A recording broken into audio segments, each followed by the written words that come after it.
ગ્રામીણ કક્ષાના બીજા લોકો પણ અહીંયા છે, તેમની પાસેથી પણ ગ્રામીણ વિસ્તારની અંદર એ પ્રશ્ન છે, પંચમહાલની અંદર બીજેપીની સરકાર છે, હાલ હીરો કંપની છે, હીરો કંપનીમાં સ્થાનિકને રોજગારી નહીં, એમાં 70% સ્ટાફના લેવલના હોય, અહીંના MA BEd વાળા CA વાળા માણસો રખડે છે, બહારના લોકો અહીં નોકરી, UP બિહારના લોકો સ્ટાફમાં નોકરી કરે, અહીંનો કોન્ટ્રાક્ટમાં નોકરી નથી મળતી, સાહેબ ધક્કા મારે છે, હીરો કંપનીની અંદર નોકરી મળી શકતી નથી। બીજી વાત કહીએ તો ખેડૂતોની આજે જમીન જાય છે, આજે કોંગ્રેસના રાજમાં ખેડૂતોનું ખેતર બીજેપીની સરકારની અંદર નથી મળ્યું, આજે માણસ જમીન જાય છે, આજે ખેડૂતની જમીન તો જાય પણ બીજેપીની સરકારે ખેડૂતને સીઝન જીત પેન્શન આપવું પડશે। આજે કાલોલ નગરપાલિકામાં જોઈએ તો ટેબલે પૈસાની જ વાત કરે છે, કોઈ પણ આ 22 વર્ષના શાસનમાં અધિકારીઓ કોઈથી બીતા નથી, સરકાર દબાણ કરતી નથી અમને। તમે કોઈ પણ ઓફિસમાં જાઓ સાહેબ તો ભ્રષ્ટાચારનો બહુ મોટો પ્રશ્ન છે, અને બીજો પ્રશ્ન યુવાનોનો છે, યુવાનોને નોકરી મળતી નથી, નોકરી માટે આ સરકારે શું કર્યું છે એ મારે એમને ભારતીય જનતા પાર્ટીને પૂછવું છે। એમને પણ પૂછી લે, બીજેપીના લોકો સ્થાનિક લોકોને રોજગારી મળતી નથી તેવો એક આક્ષેપ। કાલોલ હાલોલમાં રોજગારી માટે કોઈ સવાલ જ નથી। અત્યારે અમારા કાલોલ તાલુકામાં ભરતી મેળાઓ કરી બેકારોને સામેથી બોલાવીને રોજગારી ભારતીય જનતા પાર્ટીની સરકારના માન્ય મુખ્યમંત્રીએ આપેલા છે। ગામડાની સ્થિતિ એવી છે કે 200 રૂપિયા મજૂરી આપતા છતાં મજૂરી માટે મજૂરી કરતા નથી। એ કારણ બહુ મહત્વની વસ્તુ છે કે કોઈ જગ્યાએ બેરોજગારી છે જ નહીં। ગોધરા ખાતે 26મી ઓક્ટોબરના રોજ આપણે 5340 યુવાનોએ ભાગ લીધો। 2389 લોકોને 49 કંપની આવી અને તમામ યુવાનોને રોજગારી પ્રાપ્ત કરાવી છે। મેં આપને કીધું એમ જ્યારે 2 મેળા થયા ત્યારે આંખે પાટા બધા એ કઈ ભાગ ના લે અને સરકાર ઉપર ખોટી રજૂઆતો કરે। જ્યારે ગરીબ કલ્યાણ મેળાની અંદર હમણાં જ ગોધરા ખાતે 2700 થી 2800 લોકોને સ્વરોજગારી પ્રાપ્ત કરવા માટે 5000 થી લઈને 28000 સુધીની સ્વરોજગારીમાં ગરીબ કલ્યાણ મેળા દ્વારા 2800 થી 2900 લોકોને સ્વરોજગારીના સ્વસહાય કીટ આપી અને ગરીબ કલ્યાણ મેળા દ્વારા અમે રોજગારીની વાત થઈ। હવે શિક્ષણ અને આરોગ્યની શું પરિસ્થિતિ? શિક્ષણની વાત કરીએ તો અત્યારે જે ડિબેટ છે કાલોલ તાલુકા અને લોકસભા 18ની ચાલે છે, એમાં સળગતો પ્રશ્ન શિક્ષણનો છે। શિક્ષણનો મારે દુઃખ સાથે કહેવું પડશે કે ગ્રાન્ટેડ જે સ્કૂલો છે આપણા કાલોલ તાલુકાની અંદર, એની અંદર ટોટલ 18 છે, એમાંથી ફક્ત 3 જ પ્રિન્સિપાલ વાળી સ્કૂલો ચાલે છે, બાકીની પ્રિન્સિપાલ જ નથી। તમે વિચાર કરો કે આટલો બધો રેડિયાળ તંત્ર અત્યારે શિક્ષણમાં ચાલે છે, એને લઈને શિક્ષણ લોકોને સારું સુવિધાઓ પણ નથી મળતી અને એના લીધે છોકરાઓ બચારા બેકાર પણ વધારે છે। બીજી વાત આરોગ્યની વાત કરીશ કે આપણી બાજુમાં જ CHC સેન્ટર છે, ત્યાં તમે આજે પણ તમે ત્યાં જઈને જોઈ શકો છો, તમે પણ ત્યાં મારી સાથે ચાલો ને જુઓ કે ત્યાં આગળ ક્લાસ 1ની કેટલાય વર્ષોથી ક્લાસ 1 ઓફિસની વર્ષોથી આજે જગ્યા ભરાઈ નથી અને અત્યારે પેલા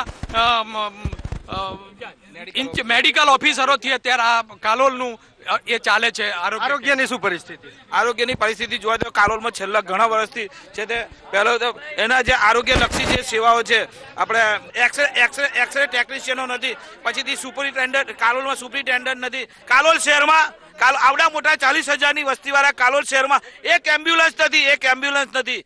આખા શહેરમાં એ દુઃખની વાત છે, આખા કાલોલમાં એક શહેર આ શહેરમાં એ દુઃખની વાત છે કે આરોગ્યની વાત થાય। હવે ST ની વાત કરીએ તો કાલોલ તાલુકામાં ST ની સુવિધા કેવી છે? કાલોલ તાલુકામાં તો એવું છે આખી પ્રજાને તો ઉલ્લુ જ બનાવે છે ભાજપ સરકાર, કશો લાભ મળતો જ નથી, ખાલી જ કહે છે કે આ લાભ પેલો લાભ। તમે જુઓ રોડ રસ્તા જુઓ, એટલા ખરાબ છે સાહેબ રોડ રસ્તા કે જેનો હિસાબ નહીં, ચાલવાનું ઠેકાણો નહીં। તો ગુજરાતમાં ST ની સુવિધા જે છે ફક્ત માત્ર ને માત્ર ભાજપના કાર્યકરો માટે અને ભાજપના પ્રોગ્રામ માટે છે। ગામડામાં જે પેલી સંખ્યામાં 10 ટ્રીપો હતી એ તમામ ટ્રીપો ગામડાઓ બંધ થઈ ગઈ। આજે રોડ ઉપર ST પર દોડે છે પણ એ ફક્ત ને માત્ર ભાજપ માટે દોડે છે। બીજો મારો પ્રશ્ન છે કે ભાજપના મિત્રો ઉભા છે અને હોદ્દેદારો પણ ઉભા છે, તો મારે પ્રશ્ન એવો છે કે જે ડેરોલ સ્ટેશન ઉપર બ્રિજનું કામ ચાલતું હતું એ છેલ્લા 6 મહિનાથી કેમ બંધ થયું છે? એ બંધ થવા પાછળનું કારણ શું છે? શિક્ષકોની ગઢ માટેની પૂરેપૂરી જ્યારે પ્રમુખ પદે હું બેઠો તેની સાથે તમે દરખાસ્ત મૂકી દીધી, ટૂંક સમયમાં પૂરેપૂરી ભરતી થઈ જશે। આરોગ્ય બાબતની જો વાત કરતા હોય તો આયુષ્યમાન ભારત પીએમ જય યોજના જે નાનામાં નાની દરેક બીમારીઓનો દરેક નાના બાળકથી માંડીને 400 થી 500 બીમારીઓનો દરેક માણસ લાભ લઈ શકશે. આવું વર્લ્ડ નંબર 1 યોજના અત્યાર સુધી જે પૂરા દેશમાં કોઈ નહીં જોઈ હોય એટલી મોટી યોજનાનું આજે અહીંયા આગળ આયોજન કર્યું છે સરકારે કે દરેક માણસ એમાં કોઈ નાના મોટાનો ભેદ રાખ્યા વગર બધાનો જ લાભ દરેક વ્યક્તિ લઈ શકશે. 108 છે 108 બી આજે જો એમને એવું લાગતું હોય કે કઈ દેખાવ નથી વિકાસ તો 108 નો હું કામ ઉપયોગ કરે છે. ભાઈએ પ્રશ્ન પૂછ્યો કે જે બ્રિજનું કામ ચાલુ હતું એ બ્રિજનું કામ કેમ રોકી દીધું? આમાં એવું છે કે બ્રિજમાં કોઈ પણ જ્યારે ઘર બનાવે ને સાહેબ તો પણ ઘર બનાવવું તો પાયો ખોદ્યા પછી એને ઇમારત ચણતા વાર લાગે. આખું બ્રિજનું કામ છે એમાં સ્ટેપ વાઇઝ કોઈ પણ કોન્ટ્રાક્ટરને કામ આપેલું હોય છે.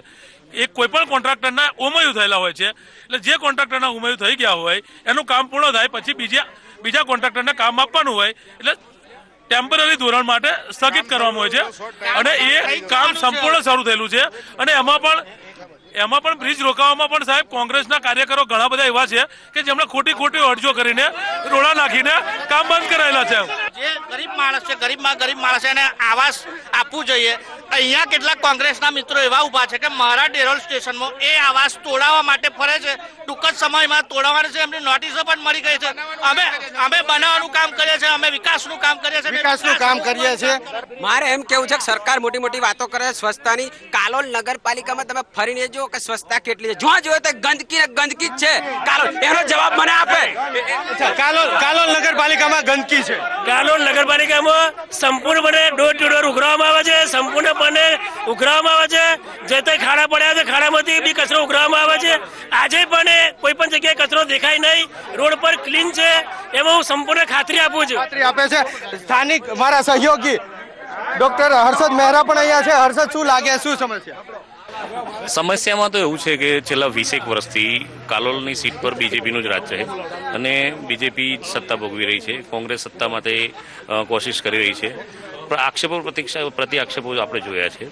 સ્થાનિક સમસ્યામાં સિંચાઈની વ્યવસ્થા અને જે પીએનજીની જાહેરાત થઈ છે, પીએનજી ઘર સુધી હજુ સુધી પહોંચ્યું નથી, એ માટે પણ એક અસંતોષ છે. બીજી ખાસ સમસ્યા એ છે કે કાલોલ એ આખા ગુજરાત રાજ્યની બીજા નંબરની જીઆઈડીસી અહીં આવેલી છે અને એ જીઆઈડીસીમાં સ્થાનિક રોજગારીને ઓછું મહત્વ અપાતું હોય એવું સ્થાનિકોનું માનવું છે. તો એ રોજગારી મળી રહે એ માટે પણ જે તે સરકાર કોશિશ કરે એ માટે પ્રજાની એક રજૂઆત છે.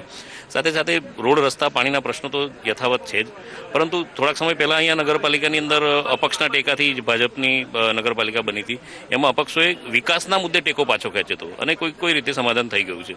એટલે આવા એક પ્રશ્નો સમસ્યા છે. તો જે રીતે સ્થાનિક લોકોએ જણાવ્યું અને અહીંયા જે મારા સહયોગી છે હર્ષદ મહેરા, એમણે પણ જણાવ્યું કે કાલોલની અંદર ઘણી સમસ્યા જૂની છે, ઘણી સમસ્યા નવી ઉદ્ભવી છે. સમસ્યાનું નિરાકરણના બદલે અહીંયા આક્ષેપ પ્રતિ આક્ષેપ જોવા મળ્યા. આવતીકાલે ફરી એક નવી જગ્યાએથી નવા લોકો પાસેથી સમસ્યા જાણશું, જવાબ મેળવશું. આપ જોતા રહો સંદેશ ન્યૂઝ, તમારી સાથે સત્યની સાથે.